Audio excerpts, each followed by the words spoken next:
Hello, welcome to the Trews. Today we're talking about new fast-tracked anti-terror laws. Good, because no one likes terror. What if by terror you mean people being able to say stuff that the government disagree with? That is what I mean by terror. If you don't agree with the government, that's terror. This is news that should be everywhere, but you're probably only going to see on the Trews. We need to deal with the extremists who are trying to divide us. They're seeking to promote hatred and intolerance, seeking to undermine the very values that make us the country we are, that make us the great country to live in, those pluralistic values that we have in our society. Well, there's nothing pluralistic about shutting down people's ability to communicate. David Cameron has announced that a new counter-extremism bill will provide the authorities with new powers. New! Everyone loves new things to tackle terrorism. The new laws will be fast-tracked through Parliament and form part of the upcoming Queen's speech. Yeah, that's not a worry at a time when we know that the royal family directly involve themselves in influencing government policy through badly written scribbly letters. Cameron is going to declare, for too long we have been a passively tolerant society, saying to our citizens, as long as you obey the law, we will leave you alone. This government will conclusively turn the page on this failed approach. Well, isn't that the most terrifying thing you've ever heard from a sitting Prime Minister? As long as you obey the law, we'll leave you alone. Not anymore. Just obeying the law is not going to be enough. Hold on a minute, I'm obeying the law. There's new things now that are not to do with obeying the law that we're going to be imposing. The government's going to conclusively turn the page on this failed approach. I thought, isn't it, that's what the law is? It's like, right, as long as you do these things and don't do those things, you're cool. Now there's a whole new agenda that's being unleashed. This is, you know, Orwellian is a word that's overused, but this is Orwellian because you could be breaking the law now by not breaking the law. There's literally no clarity over what that means.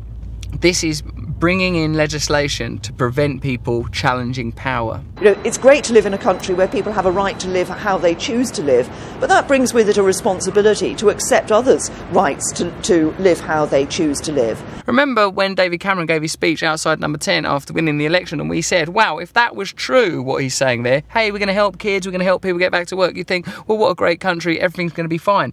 But straight away after the election, you're like, why didn't he say when he's on the steps of Number 10, we've been a passively tolerant society for too long, saying as long as you obey the law, we'll leave you alone. This government will conclusively turn the page on this failed approach. Why weren't they saying that when they were campaigning? Excuse me, a bloke just fell off his bike. We'll just check he's all right.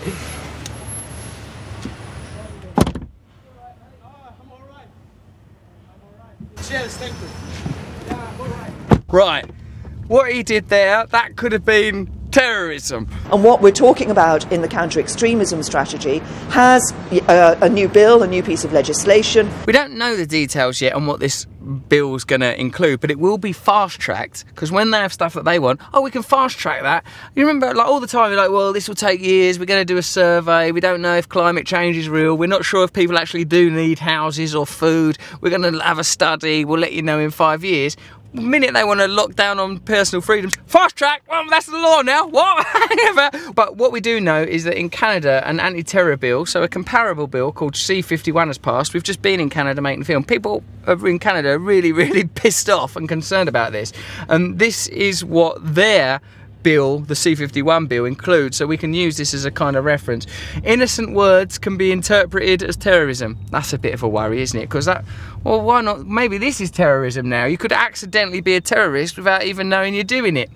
The wording of the bill is broad enough that a terrorist purpose is not required. Speaking privately about solutions to controversial conflicts or debating an academic opinion that may cause a listener to commit a terrorist offence could count as an indictable offence for you.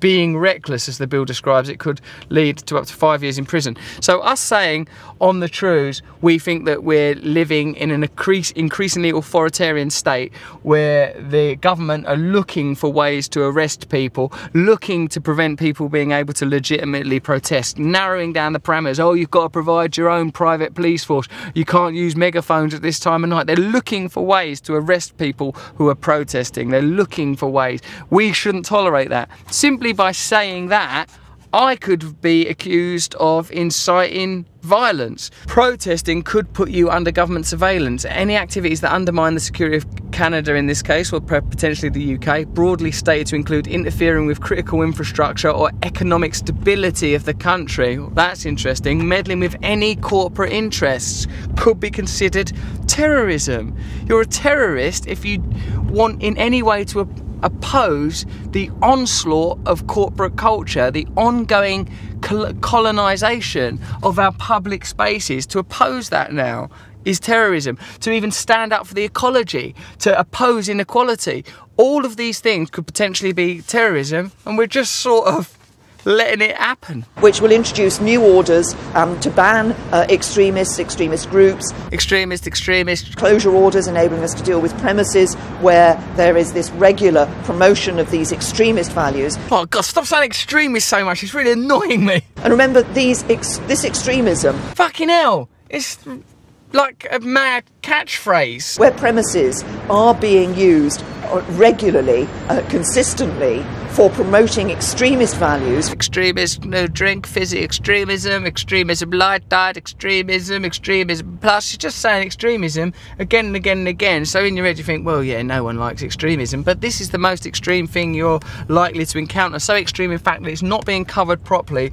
on normal news. Silently, our rights are being eroded. Silently, we're all entering into a world where we could be considered terrorists simply for saying stuff. For trying to undermine our society, undermine the values that we share here in the United Kingdom. I thought the values we shared were tolerance, and I thought the values we shared, I thought the British were, we're plucky underdogs. If you come at us, we'll fight you back. Even if there's 10 of you and 1 of us, we'll oppose you. That's what I thought Britain meant, that we stand up for what we believe in. We stand up against the establishment, corporations. Who was it that stopped the Bosch marching through Europe? It was us, the British, the plucky Brits. Not now, I'd be like, oh, don't stand up to the Bosch. It seems a bit extreme, that. Just sit down quietly. I would change the thing where all these kids, these young people in London and in other places... Boris Johnson berates tiny children about terror. ...are getting sucked into this jihadi nonsense. I don't know whether you've seen what's happened. I don't know if you understand this jihadi nonsense. Not really, seeing as how I'm 8. With these young girls going from London schools. He's miscalculated the mood of it. The children look frightened. Young men learning all this absolute rubbish. We need to knock it on the head. Change their mindset so that they see this as a catastrophic mistake and a false turning. But like the changing of the mindset, like it used to be that we would think, well, how do we include people in society? Because you don't become an extremist if things are going well. Just as a general rule. No one, like, if you grow up like Boris Johnson, you don't think, oh God, I'm sick of lounging around in these plush, well-pruned gardens. I think I might become a jihadist. There's no message, there's no information in Boris Johnson's life that tells him that extremism might be the answer. Oh, I'm sick of the galling poverty here at Eton. I think I might become a bank robber. There's no reason. There's nothing's wrong with Boris Johnson's world. He's just been tumbling through life in a barrel full of honey, experiencing one blissful orgasm, either physical or mental, for his entire life. He's got nothing to worry about. He's got nothing to complain about, and evidently no ability to see that some people haven't lived like that. This is an article that appeared in something called Spiked. There's a lot of really interesting stuff in it. Spiked, speaking of Theresa May, said she wanted to bring people together to ensure we're all living together as one society. She admitted to say that this bringing together is to be mandatory, with severe penalties for those who will not comply with what the authorities define as British values. Come together right now. Mandatory. What's also interesting is the timing of this. The window for free speech has now been firmly shut just a few months after so many political leaders walked in supposed solidarity for murdered cartoonists in France. That's a very good point there. There was something about that whole Je suis Charlie thing that I never felt quite comfy with. It was a little bit too backslapping for my liking. And now, yeah, look at the reality. It's like, hey, we want freedom for people to say certain things that we agree with whenever we say they should be saying it, and we will protect that freedom by freely killing, condemning, imprisoning people that don't say the free things that we freely think they should say. over me. This extremism can lead to radicalisation of young people, can lead to the poisoning of people's minds, such that that can then, of course, lead to violence. The government has accepted that there will not be channels of communication between disenfranchised and alienated young people. They are simply going to put them in prison if they don't understand them and inhibit their freedom. So this is an interesting episode of The Trews because it's a return to the kind of news that we should be being told, the stories we should be being told, but we aren't told them because they're so objectionable that the only option seems to be to rise up en masse while we still can. We don't have a lot of freedom as it is. We have freedom to exist within narrow parameters, but that freedom is to be further impeded. It has been in Canada, it has been in the United States, it's going to be here. And all of this spying, all of this data capture in the United States, that all of that endeavour of the NSA didn't lead to a single terrorist prosecution. It didn't cover any terrorist activity. What it does is it controls ordinary people, because guess what? You're already a terrorist. You're a terrorist as soon as you don't do what you're told. That's some true news. Subscribe here. But the problem is that as long as we have sort of a first past the post electoral system, the Greens are never going to be significantly represented in Parliament. Well, they're certainly not going to be represented enough. We know that when there is a fairer voting system like in the European elections, over 1 million people voted Green, which